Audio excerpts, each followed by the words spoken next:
How's the ride back there? Yeah, that's incredible. Man. I wasn't sure you were still back there. I thought I might have bucked you off at one point. Yeah, I held on. Oh, did I tell you before? This is the ride I've been waiting for. I told you, babe, this is my favorite part right here. We're in my favorite part of the Andes right now. That is crazy. It's incredible, isn't it? And this is just the tip. Only the tip. Just the tip, baby.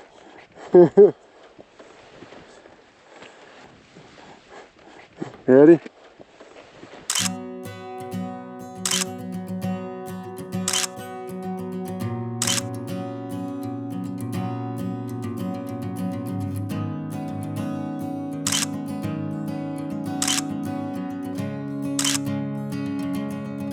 High five.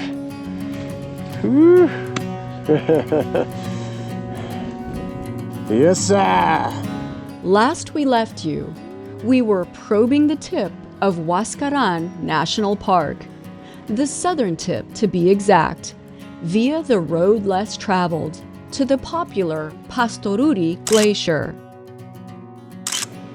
Just 16 kilometers up the road, where we ran into another pair of moto hobos. Hi! Hi! And their dog, fully loaded on an XRE 300. An impressive feat of engineering, no doubt.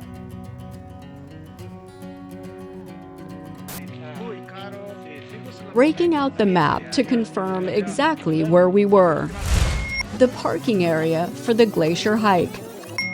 We still had another 120 kilometers to go until Chavín de Huántar, our goal for the evening. Got you something. Oh, what'd you get me? Got you some leaves. Coca leaves? Yeah. Yes. Those don't look like coca leaves. Those are for me. Sweet. Yeah. Well done. So I stocked up on coca leaves and road snacks for our 3-hour run back over the mountains to one of Peru's most significant archaeological sites, once considered the birthplace of South American culture.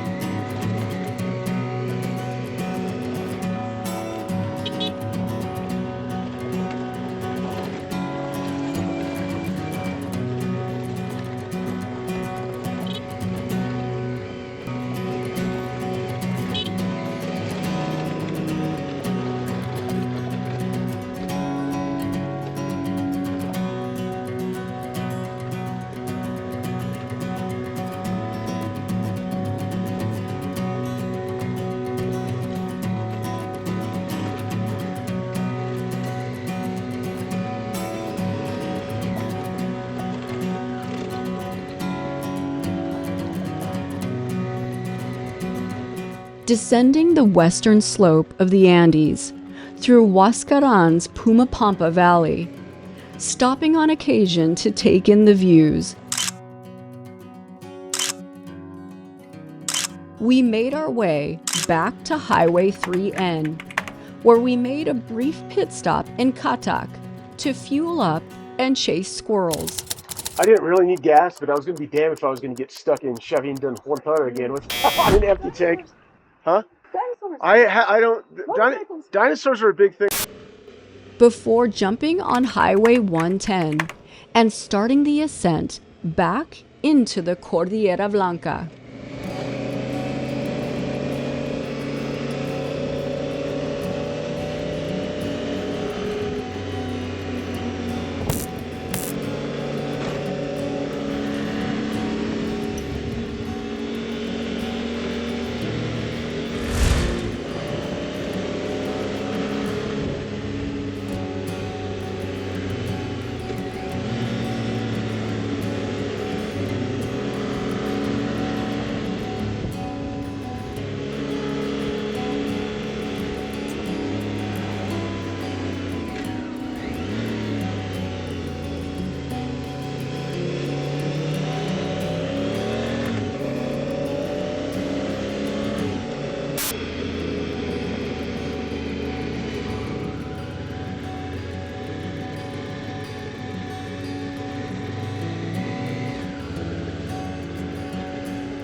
We descended into the Conchucos Valley and Chavín de Huántar, an isolated town of largely indigenous Quechua, the backdrop of some of the oldest civilizations on the continent, occupied in one form or another since approximately 1200 BC.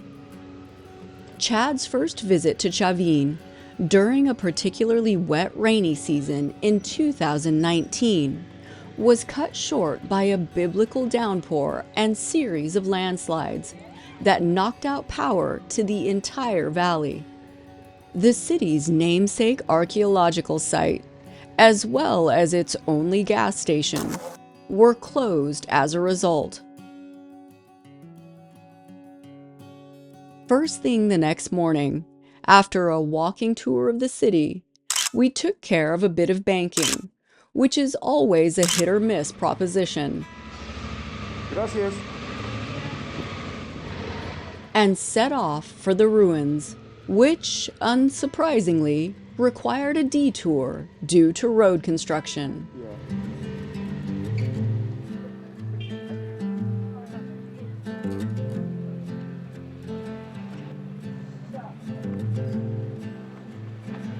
How much they let you get?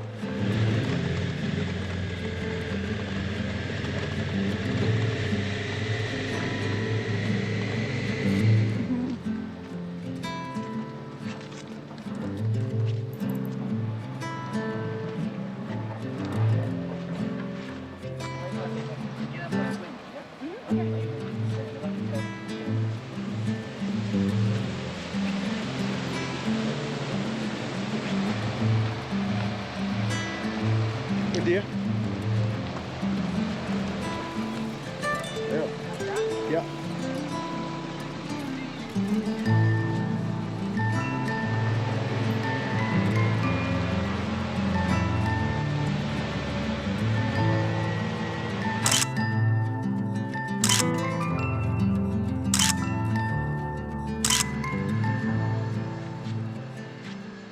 Have I mentioned that you look very Indiana Jones in that hat? No, I didn't want to know what I look like in this hat. You need a bullwhip. This is amazing. We once again have this entire archaeological site to ourselves. There's nobody here except for the employees. Absolutely incredible. Look at that. That's a big structure.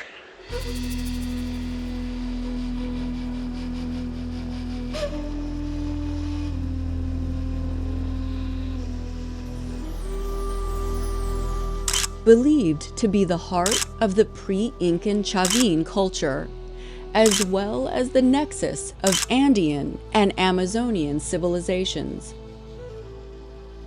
This site was a ceremonial pilgrimage center where people from all over would worship and participate in a number of religious and spiritual ceremonies, recorded in the art and iconography adorning the ruins,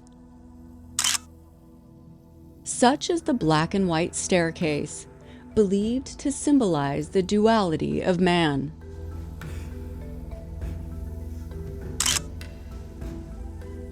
It might be hard to tell, but look how large some of these stones are. That, to this point, that's all one piece. That bottom step there, absolutely huge.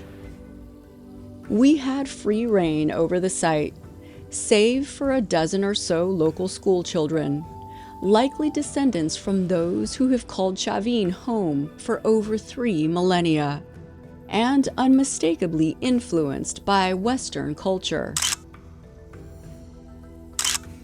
Perhaps the most intriguing feature of this site, along with multiple temples and plazas, are the numerous maze-like tunnels called galleries, which extend many levels beneath a number of the temples. Some interconnected, others completely isolated. Hey, God, it still goes? Yeah, look how far down it goes.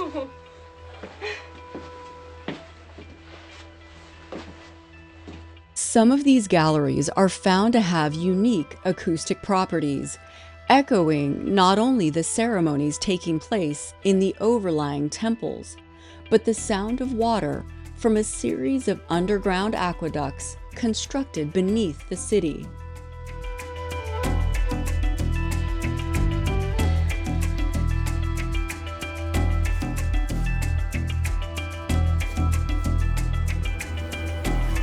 Hey there. How are you?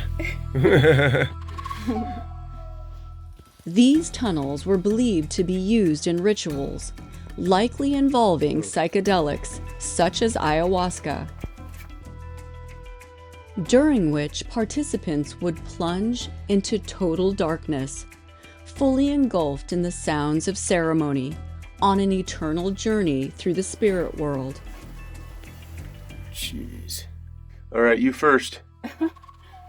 I'll make it. I don't think you will. That's crazy. Call me fat.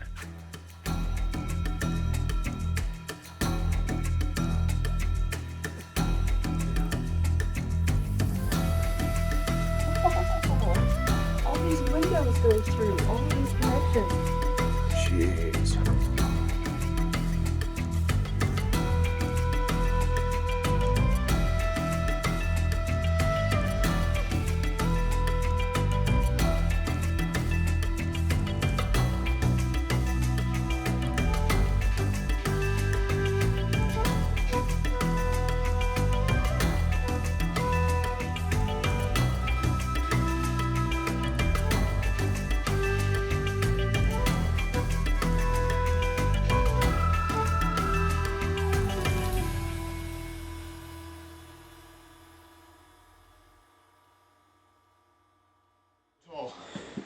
Those are big steps.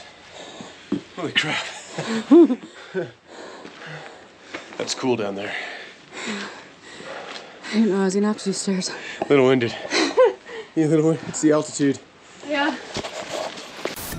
After a claustrophobic tour of the Andean underworld, we took our leave and continued our ride north through the eastern Highlands.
highway back and forth across the River Mosna.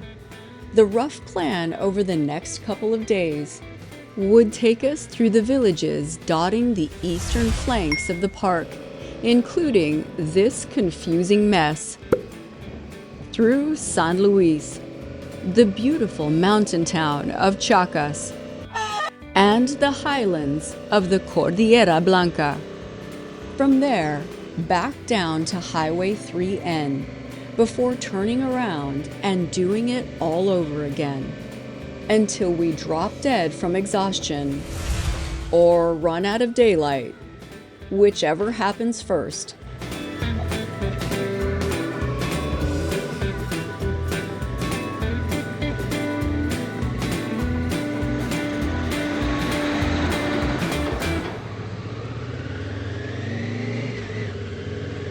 Climbing into the foothills, through scattered villages that defied time and Google Maps, we watched as our little dot on our little Samsung phone steadily wandered off the blue line that was our intended route, before disappearing altogether. Looks like I've been going the wrong way for about 20 kilometers. Not exactly like there's road signs out here. This was not the road we were supposed to be on. In fact, according to whatever sources we had deemed reliable, this road didn't even exist. Long story, pardon. ¿Este camino a Chakas? No. Ah, sí, por Y también puede pasar, sí, creo que sí, por acá. No conozco mucho, pero por acá también va. charco. Tienen que dar vuelta por Lizamón. Sí, sí. Yeah? También, sí. A Chakas? Sí, sí. Okay, yeah. Perfecto. So we rode around aimlessly, asking locals, who sent us in different directions. ¿Este es el camino a Chakas? Sí, por acá. Yeah? Llegas hasta arriba al cruce, Yeah. y ahí te vas pasando por otro lado. Perfecto. ¿Cuánto tiempo en la cruz? De acá será como media horita. ¿Media Del horita? charco hasta arriba. Okay. Pasando al rincón hay un cruce, y ahí te cruzas por allá. Porque vas a Chakas, Yauya, Piscobamba. Yeah, perfecto. Yeah, gracias. So we picked one and hoped for the best. Sure to take photos of what few road signs there were for reference. And just in case you're wondering, Yanagaga isn't on the map either. So this must be the right place. All right.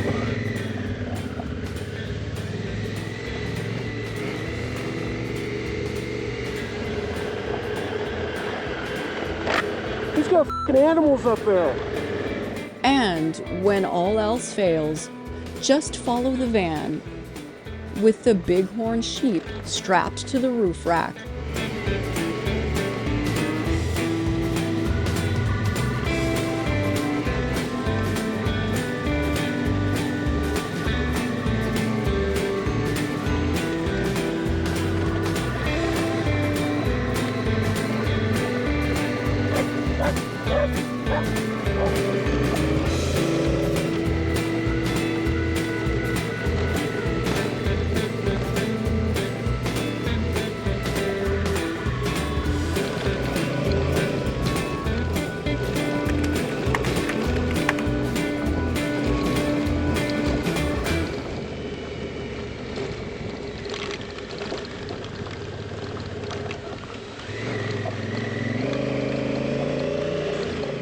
How do people even get up there? Here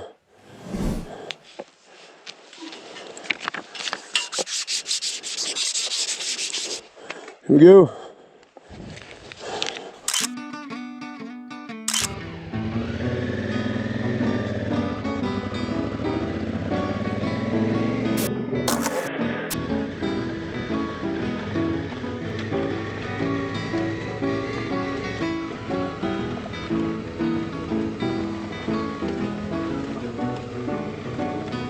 But eventually, after a few wrong turns, we made it to San Luis. Right on schedule. San Luis, huh? That's impressive. where Chad celebrated with an alfajor. Look at the size of this one. It's huge. What do you have? Huh? What is that? These are delicious. Is that a communion wafer from the I church? have no idea, but they're damn tasty. As big as your Oh, face. oh.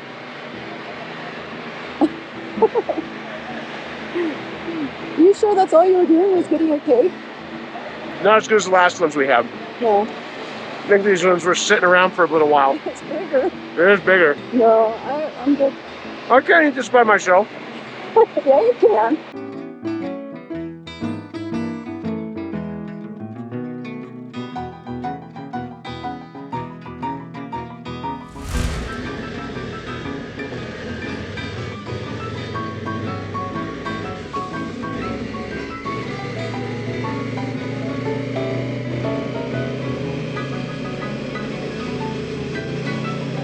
From there, it was a short ride into Chakas, Chad's favorite little mountain town in his favorite mountains.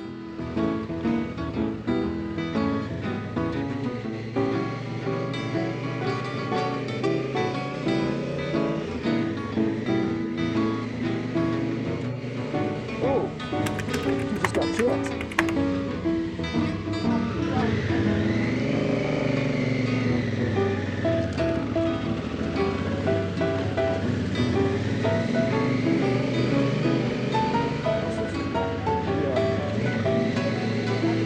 That is the plaza. This is it. Yeah.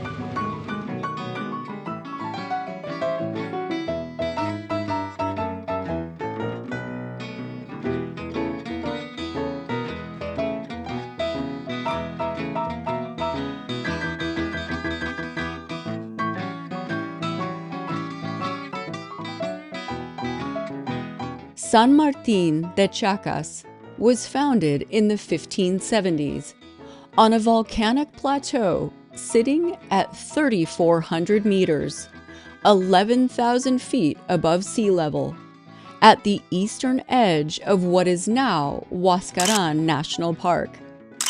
An ideal spot to kill a day or three should you find yourself in the neighborhood.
We departed Chakas and launched headlong into the Cordillera Blanca, the White Range. Enjoying one of the few paved roads through the mountains toward Punta Olímpica, and what was until recently the highest tunnel in the world, at over 4,700 meters, 15,500 feet above sea level, which replaced the steep and avalanche-prone pass road in 2013.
Look at this.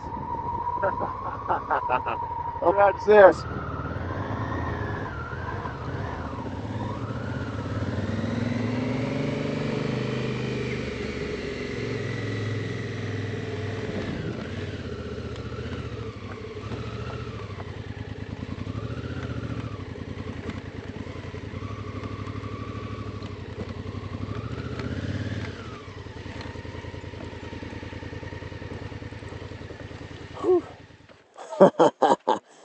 I'm not sure if it still is, but I know at one point this was the highest tunnel in the world.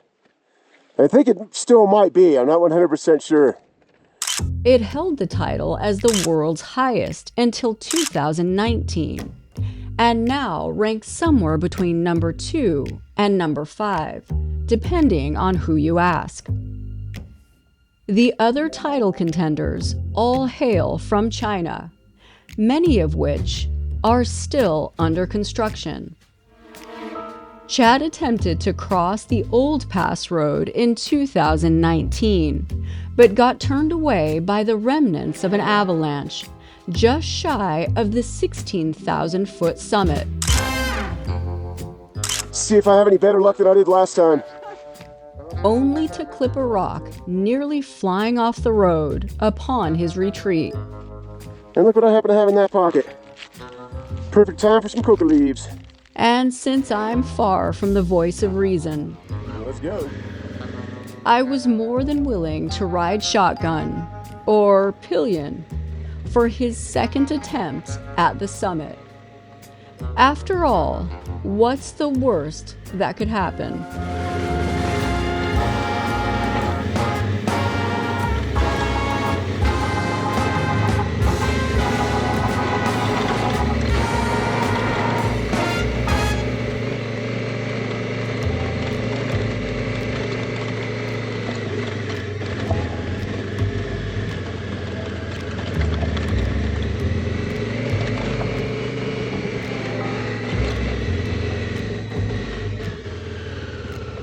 Ooh. Oh man.